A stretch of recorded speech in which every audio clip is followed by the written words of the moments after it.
Mesdames et messieurs, les États-Unis d'Amérique veulent tout gâter au sein de ce dossier russo-ukrainien. Et on ne sait pas à quoi est-ce que M. Donald Trump est en train de jouer dans ce règlement de ce conflit russo-ukrainien. Ah oui, le monde entier est surpris par rapport à cette décision que M. Donald Trump vient de prendre ces dernières 24 heures. Et moi-même, je suis dépassé. Je ne sais pas, qu'est-ce que vous en pensez? Il s'agit de cette condition que M. Vladimir Poutine avait donnée à Kiev pour aller sur une table de négociation. Il faut organiser une administration transitoire en Ukraine sous l'égide de l'ONU, donc sur une voie officielle. Alors, l'Ukraine a rejeté cela. L'Ukraine a rejeté cette condition de M. Vladimir Poutine. Et c'est au tour de M. Donald Trump qui vient de se prononcer là-dessus. M. Trump se prononce sur cette question d'administration transitoire ukrainienne. Prononcée bien sûr, proposée par la Fédération de Russie, plus précisément par Vladimir Poutine. Alors, qu'est-ce que M. Trump vient de nous relayer? D'abord, dans un premier temps, Donald Trump a rejeté, il a complètement rejeté l'administration transitoire en Ukraine. On se pose bien les questions. Qu'est-ce qui se cache derrière?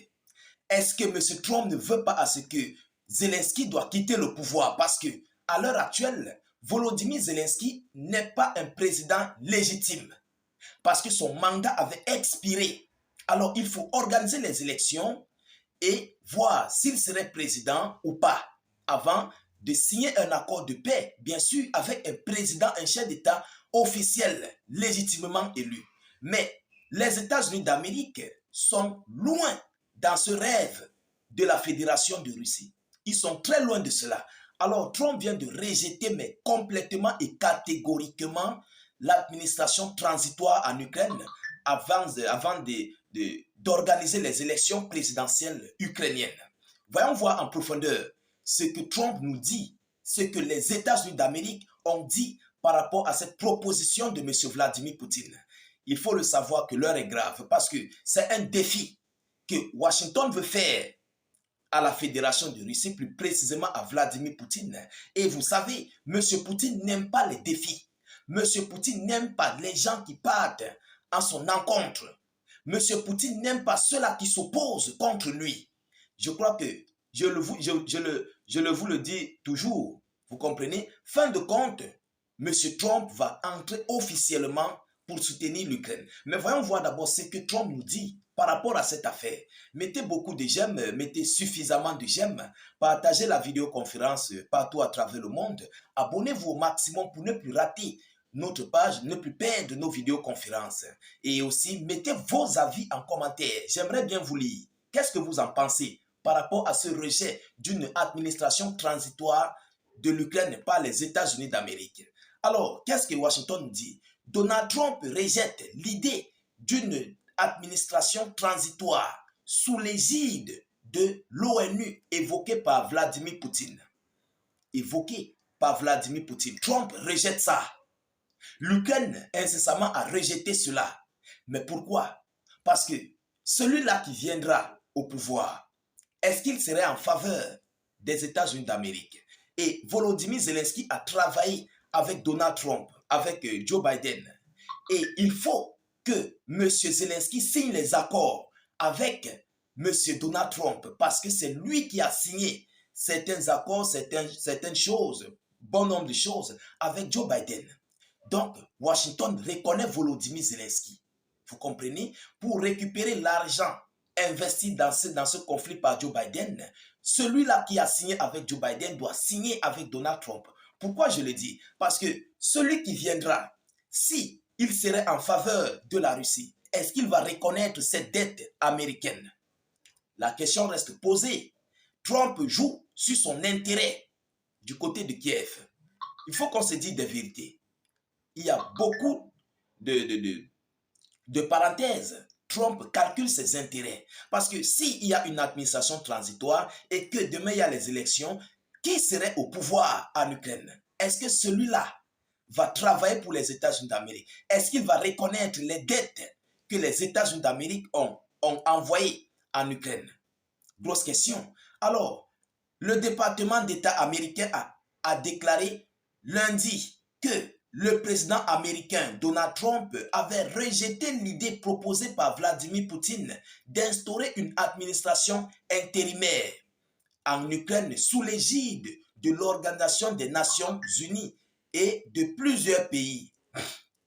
Tammy Bruce, porte-parole du département d'État, a dit lors d'un briefing que l'administration Trump travaille à un cessez-le-feu complet et à amener les parties à la table des négociations pour un règlement final et durable. Il y avait une idée de la Russie concernant une administration temporaire qui n'a pas été appréciée par le président Trump. L'Ukraine est une démocratie constitutionnelle. La gouvernance en Ukraine est déterminée par la constitution et par le peuple ukrainien. Elle a ajouté que Washington s'efforce d'amener la Russie et l'Ukraine à la table des négociations.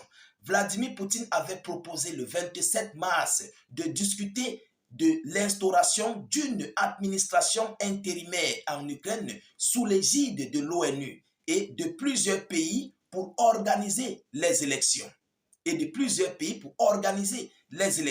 Donc, l'Ukraine ne devait pas le faire seul. Il devait avoir plusieurs pays qui vont coordonner les élections et voir le vainqueur. Alors, M. Trump a rejeté cette idée.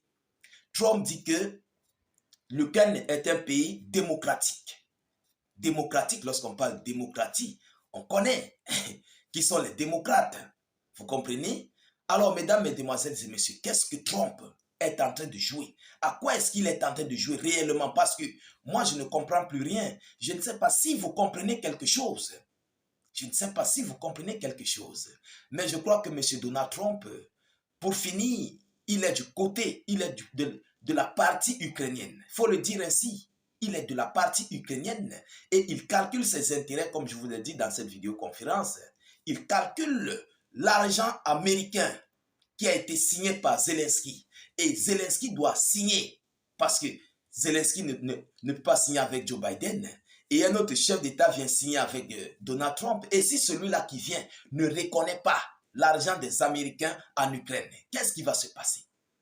Qu'est-ce qui va bien se passer, mesdames, mesdemoiselles et messieurs? Parce que celui qui peut venir peut décider d'aller voir directement Vladimir Poutine pour dire qu'est-ce qu'il faut pour qu'on mette les points sur les i et s'aligne aux décisions des Russes. Qu'est-ce que Washington va gagner derrière en Ukraine? Parce que celui-là aurait déjà mis à plat les négociations de paix avec Vladimir Poutine et il signe des accords de paix. Donc, les États-Unis d'Amérique vont perdre leurs intérêts. Ils vont perdre leurs dettes, soi-disant de 350 milliards de dollars donnés à l'Ukraine. Est-ce que vous comprenez? Alors, Washington ne veut pas perdre Volodymyr Zelensky. Ils ne veulent pas le perdre. Il faut qu'il doit faire des accords. Même si bien après il va partir, c'est son problème. Mais ils ne veulent pas perdre Volodymyr Zelensky. Parce que dès que Zelensky quitte, celui qui vient risquerait d'être peut-être, on le met au conditionnel, il peut être un obstacle pour les États-Unis d'Amérique. Et s'il s'aligne à la Russie, mesdames, mesdemoiselles et messieurs, il n'y aura personne pour le débarrasser des mains de Vladimir Poutine. Parce que Poutine va prendre la protection totale du reste de l'Ukraine. Qu'est-ce que Washington va faire? Qu'est-ce que l'OTAN, tous ceux qui ont aidé l'Ukraine, vont bien faire? Qu'est-ce que l'Europe, l'Union européenne vont faire pour récupérer leurs fonds qu'ils ont versés à l'Ukraine? Il y a des grosses questions. Donc, Washington est en train de tout planifier et on ne sait pas ce qui va se passer. On attend les multiples déclarations de M. Vladimir Poutine ou bien de la Fédération de Russie par rapport à ce que Washington vient de décider. Mesdames, mesdemoiselles et messieurs, cette situation ukrainienne devient de plus en plus critique et de plus en plus compliquée. Ah oui, parce que déjà, M. Donald Trump s'oppose aux conditions, aux propositions, aux décisions de M. Vladimir Poutine. Déjà, il s'agit de deux camps. Et non seulement les États-Unis d'Amérique sont des intermédiaires pour mettre la fin de ce conflit russo-ukrainien, mais qui désormais prennent le parti ukrainien. Vous comprenez? Organiser dans les élections. Qu'est-ce qui se passe? On attend ce que la Russie dira et puis nous n'allons pas éviter ou bien d'hésiter de vous apporter les informations ici dans cette tribune d'actualité. Partagez au maximum la vidéoconférence, mettez-la partout à travers le monde, sécurisez la vidéo avec un maximum de j'aime et suffisamment de cœur.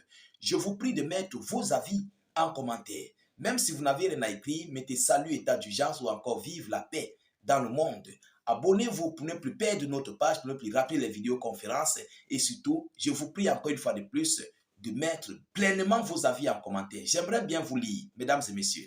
Je vous reviens tout à l'heure pour une prochaine série d'actualités. Soyez encore salués une fois de plus. Ciao, ciao.